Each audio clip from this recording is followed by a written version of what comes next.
अधिक महिन्यात केली जाणारी सगळ्यात साधी, सोपी पण भरपूर लाभ देणारी उपासना कोणती आहे माहिती आहे? अहो, रोज हरिपाठ म्हणणे. हरिपाठ अशी गोष्ट आहे जी अधिक महिन्यामध्ये रोज म्हणावी.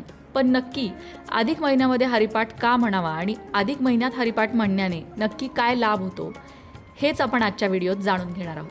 हरी म्हणजे कृष्ण आणि पाठ म्हणजे अभ्यास आणि हरिपाठ म्हणजे हरिनामाच्या महिमेचं स्मरण. संत ज्ञानेश्वर माऊलींनी हरिपाठ रचला. 28 अभंगांची रचना केली. या अभंगाचे रोज पठण करणं म्हणजे हरिपाठ. माऊली सांगतात, जे रोज हरिपाठ करतात त्यांना मोक्ष मिळतो, पितरांना मुक्ती मिळते.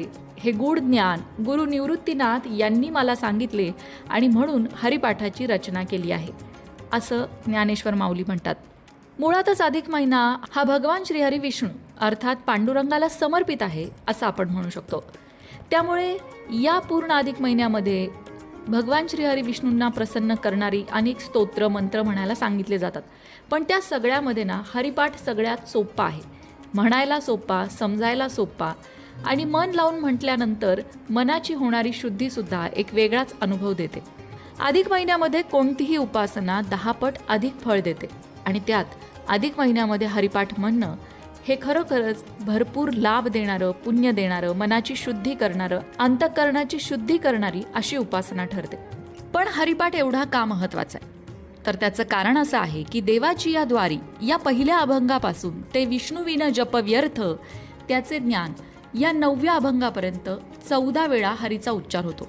पुढे त्रिवेणी संगमी नाना तीर्थे भ्रमी या अभंगापासून हरिवंश पुराण हरिनाम संकीर्तन या अभंगापर्यंत 25 वेळा हरिनामाचा उच्चार होतो.